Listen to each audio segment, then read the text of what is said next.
রাওয়ালপিন্ডি টেস্টে পাকিস্তানের বিপক্ষে 10 উইকেটের ঐতিহাসিক জয় পেল টাইগাররা।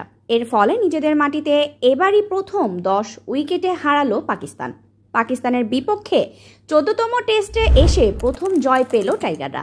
এর মধ্যে তাদের মাটিতে কখনো ড্র করতে পারেনি তারা। পাকিস্তানের বিপক্ষে একটি ম্যাচই ড্র করতে পেরেছিল বাংলাদেশ। 2015 সালে খুলনায় হয়েছিল সেটি।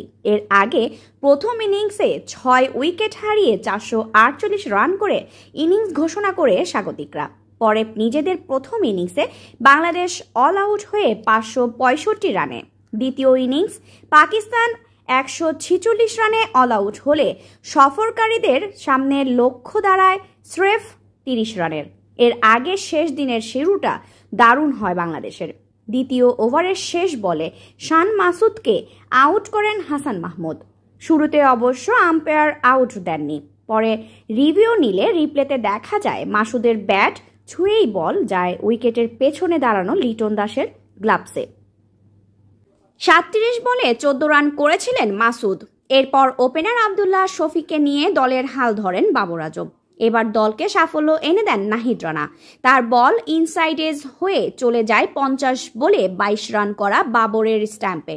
পরের ওভারে এসে পাকিস্তানকে আরও চাপে ফেলে দেন সাকিব আল হাসান।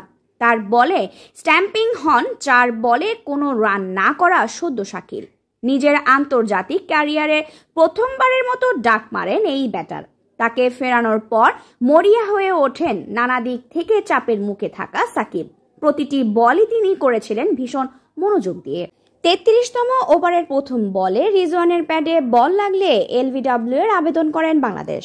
আম্পায়ার আউট না দিলে রিভিউ নিতে চায় তারা, কিন্তু ততক্ষণে শেষ হয়ে গেছে 15 সেকেন্ড সময়। সাকিব পরের বল করতে গেলে উইকেট থেকে সরে যান রিজওয়ান। তখন হাওয়ায় বল ছুঁড়ে মারেন সাকিব, সেটি লিটন ধরেন। আম্পায়ারের এরপর এ নিয়ে অসন্তোষ জানান। ওই ওভারের শেষ বলে বোল্ড হয়ে যান আবদুল্লাহ শফিক। 86 বলে 37 রান করে সাজঘরে ফেরত যান তিনি। এই চাপ আরও বেড়ে যায় এক বল পরই। সালমান আগা আউট হলে কোনো রান করার আগেই স্লিপে দাঁড়ানো সাদমান ইসলামের হাতে ক্যাচ দেন তিনি। সেশনের বাকি সময়টুকু শাহিন শাহ আফ্রিদিকে নিয়ে কাটিয়ে দেন মোহাম্মদ রিজওয়ান। বিরতি থেকে ফেরার 1 ওভার পরই মিরাজের বলে এলবিডব্লিউ আউট হন শাহিন শাহ আফ্রিদি। এরপর নাসিম শাহকে আউট করেন সাকিব।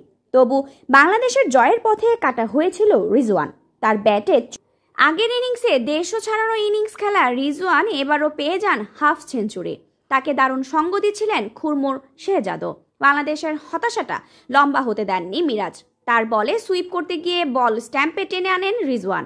80 বলে 51 রান আসে এই উইকেট রক্ষকের ব্যাট থেকে। তার বিদায়ের পর পাকিস্তানের অল আউট হতেও আর বেশি সময় লাগেনি। 146 রানে অল আউট হয়ে যান তারা। বাংলাদেশের বিপক্ষে যেটি তাদের টেস্ট সর্বনিম্ন। এতে বাংলাদেশের সামনে লক্ষ্যে দাঁড়ায় স্রেফ 30 রান। বাংলাদেশের পক্ষে মিরাজ 4 ও সাকিব নেন 3 উইকেট। রান তাড়ায় নেমে কোনো উইকেটই হারাতে হয়নি বাংলাদেশকে। 2 ওপেনারই বাংলাদেশকে জয়ের বন্দরে পৌঁছে দেন। সালমান আগাকে সুইপ করে 4 হাঁকিয়ে জয় নিশ্চিত করেন জাকির। টেস্ট খেলুড়ে দেশের মধ্যে এখন শুধু দক্ষিণ আফ্রিকা ও ভারত বাদে সবাইকে হারালো বাংলাদেশ। তানিশা খান, প্রবাহ নিউজ ডেস্ক।